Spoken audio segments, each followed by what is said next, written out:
Hello मेरे प्यारे बच्चों, कैसे हो आप सब? अच्छे हो ना? बहुत बढ़िया। ऑनलाइन क्लासेस के जरिए पढ़ाई कर रहे हैं?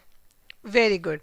तो आज हम पर्यावरण अध्ययन की पाठ्य पुस्तक का पाठ 21 खाना खिलाना पढ़ेंगे। पिछले पाठ में आपने यह पढ़ा था कि किस प्रकार जब हम भोजन अपने साथियों के साथ मिलकर करते हैं तो उसका आनंद दोगुना हो जाता है। जैसे जब आप क्लास पार्टी में खाना खाते हैं या मिड डे मील में अपने साथियों के साथ भोजन करते हैं या फिर जब हम त्योहारों को मिलकर मनाते हैं वह एक साथ भोजन करते हैं। तो इस पाठ में भी हम इसी बात की चर्चा करेंगे कि किस प्रकार खाना एक साथ भोजन करते हैं, एक साथ खाया जाता है और उसका आनंद दुगना हो जाता है।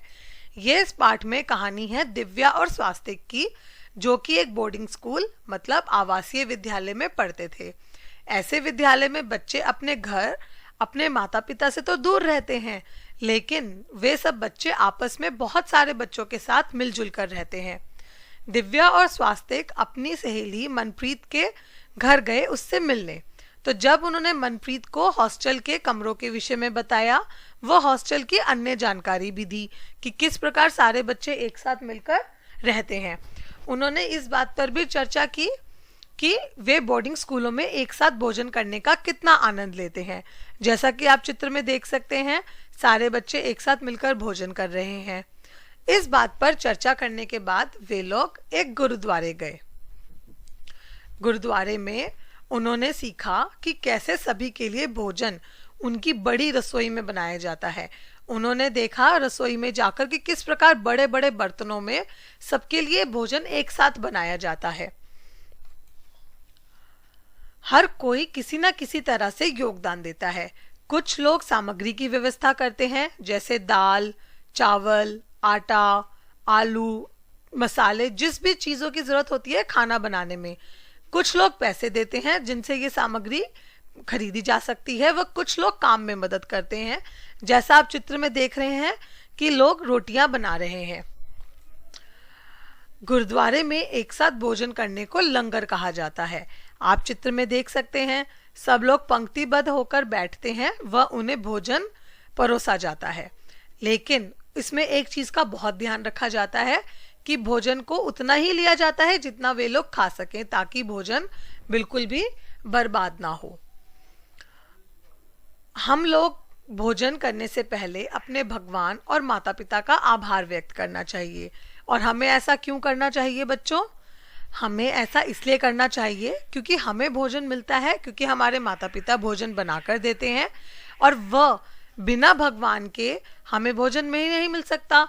हमारे पास जो भी वस्तुएं, जो भी चीज हमें उपलब्ध हो रही है, उसमें भगवान का हाथ है। इसलिए हमें कुछ भी कार्य करने से पहले एवं भोजन करने से पहले विशेष रूप से भगवान का व अपने माता पिता का आभार व्यक्त करना चाहिए। कभी भी भोजन को बर्बाद मत कीजिए। क्यों? आप चित्र में देख सकते हैं, जो भोजन हम बर्बाद करते हैं वह कई लोगों को नसीब भी नहीं होता। तो इसलिए मेरे प्यारे बच्चों, जितना आप भोजन खा सकते हैं केवल उतना ही भोजन अपनी थाली में लीजिए। भोजन को बर्बाद बिल्कुल भी मत कीजिए। ऐसे ही जैसे हम लोग रेस्टोरेंट्स में जाते हैं या हम लोग किसी विवाह के समारोह में जाते हैं, तो आप लोग देखते हैं कि वहां पर काफी भोजन बर्बाद होता है। लेकिन अब बहुत सारे एनजीओ इस विषय पर कार्य कर रहे हैं।